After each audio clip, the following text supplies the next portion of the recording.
marti sharafta musharaxa madaxweynaha qabanqaabiyaasha dhammaantiin waxaan idinku salaamayaa salaanta islaamka salaamullaahi calaykum waraxmatullah anigu abwaan meeya dad badan baa xidhay abwaan iyo waxaas abwaan ka dhoodaan diiday dhoodaan baa la yidhi abwaan baa markaas uu abwaanka anigu meeya gabyaabaan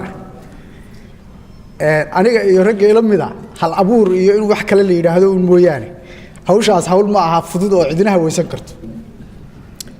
laakiin anigu waxaan israa malaa jaajaala tahay ciyaaraha ingiriiska kooxihiisa oo dhan waynu xafidnay Arsenal baa sidaas Liverpool baa Maxamed Saalax hogaaminaya Manchester United waxaan isweydiiyey war inaga ciyaartooygeeni xaga ka baxeen ma aha ciyaartooygii hadda kubadda caageeriyan jiray ma ciyaartooygii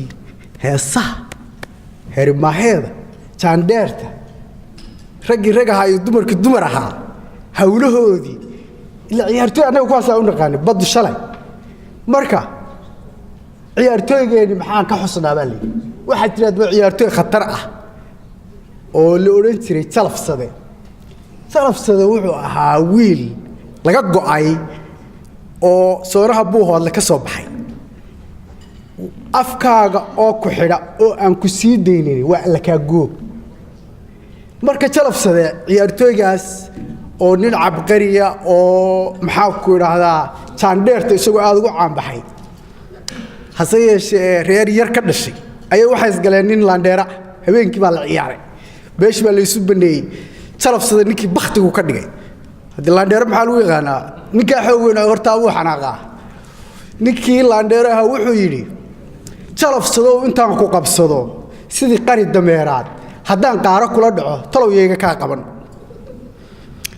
ciyaartooygani gool hayana wuu yahay oo marka waran saas oo kala lagu soo gamo wanaad wax iska ceelsaa wuu fakarayo ciyaaraha gool ka fuulka abu aad yaqaan wuxuu yidhi kollayba qolada aan ahay intay soo qamaamaan qabqabtay la oran maayee qolada hooyaday tahay iyo rabbiba wayga ka qaban buu yidhi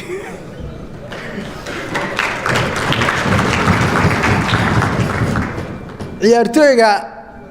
xagga haweenka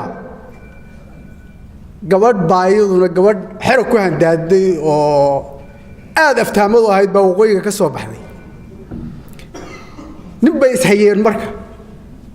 iyaduna mar bay lagadaa isna mar buu lagdaa ayaantii dambe gabadhu waxay guursatay nin reer koonfur ah oo beesha jareer weyne ka soo jeeda wuxuu jira alle maanta aad ka adkaatay habeenkii dambe ciyaartii la isugu yimid markay dhowr goor heestay buu wuxuu dabcay inuu ku diro wuxuu yidhi dadkoo dhan baa la wada cola dunidoo dhan baa isugu mid ah welina way duryamaysaa daacon ku kala goomada waxaana fadaga ilaa waa ciyaartooy gool haya ah laacibadna ku ah xagga madaxaynta iyo aftahamada ninku markaa nin caata abu ahaa oo ninka guursadayna wuxuu ahaa nin murqale oo dhisan buu ahaa waxay tiri geelaba dhukaanlaha waa laga dhukubiyaa dumarkana dhalmaanyada lafaa dhuuruba waa laga dhaqdhaqayaa way tiri isagana halkaas xariga ugu goysay ciyaartooyga reer Kismaayoodka xagga koonfurta haddaan soo wareego haddii reer la sheego ha u qaadanina wax kale waa qayb xarfadda ka mid ah ayay ka mid tahay waliba dee reeraha laandheeraha iyagu ma dhibsadaan baan u malaynayaa kaftanka waa ciyaartooyda culimada islaan reer Kismaayo ah oo laakiin iyadu asalkeeda ficeedii hore ka soo jeeday Puntland ayaa oo taajirada baa ala bari dhigtay ala bariga waxa uu yeelatay culimadii waaweyneed ee qaadiriyada wiil yar oo caata baa ku daba gabaday marka oo isrimaraa walimada aad wax ka gishid waxay tiri warkana ma idin markaas ma adar nayat yarkii waa leeyahay dhalinyaro saaxiibadiisa intuu tagay inuu wala cumaamadii aabaha iyo khamiiskiisii soo xidho meesha ciyaar baa ka socotay walimada waa inaan ka qayb galaa culimadii oo diragii digri salaanka yaqaanay مولاي صل وسلم دائما ابدا على الحبيبك يقول halka mar ayuu wiilka halka ka soo galay goolkii laga dhaliyay inuu ka soo guduu rabaa wuxuu yiri yararkii wuu ku yiri iga daba jiidiya يا نور العين يا خير الكل يا باب الفتح يا رسول الله محمود سليمانيو متيرتين دمانتيسي مسلمين تكيد رايو مرحبا شيخ جبرتي يا رسول يا ولي الله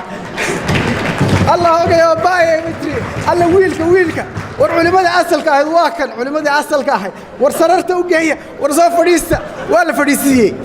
marka ciyaartooyii hore ee culimaduna saas ay aayeen dhibciyo ku soo ceshay tii ugu dambeysay ciyaartooyga siyaasadda waxaan u maleynaa waqtiga inagu filayna ciyaar fiican baa rabay inaad ka shaqeeyo laakiin waqtiga gaaban waxaad ku soo khatibayaa anna faataxada ayaa waxaan u turjumay waati islaantii intay tukatay dabacday inay tukato waxaan u maleynaa ciidaha iyaga ahayd markaasay gaftay oo waxay ku tukatay garan weey waana muslimad ilaahi sacayga madow caanihiisa cadeeyo Allahu akbar bay ku xirtay waxaas wallahi islaanta eedada inaad u hiilisay malaahay waxaas ugu yaraan faataxada waa inaad maanso uga dhigtaa iyada iyo dadka la mid ah ee aan af carabiga aqoonsi uga faa'iideystaan marka ilaaha caalamka wada mahadlo u naxariista kuwa ifkiya aakhire ahaatay boqorkii ayaanta dambe ilaahow adun baanu caabudaynaa ilaahow adun baan kaalmaysanaynaa adigu nagu beeg wadada u qumane intaadu nicmaysay ku aadisayeen ahaan doonahayn kuwaad irdhisee iyagu baadiyoobay elmay sadaqallah musharaxa allaha guuleeyay waa maatintii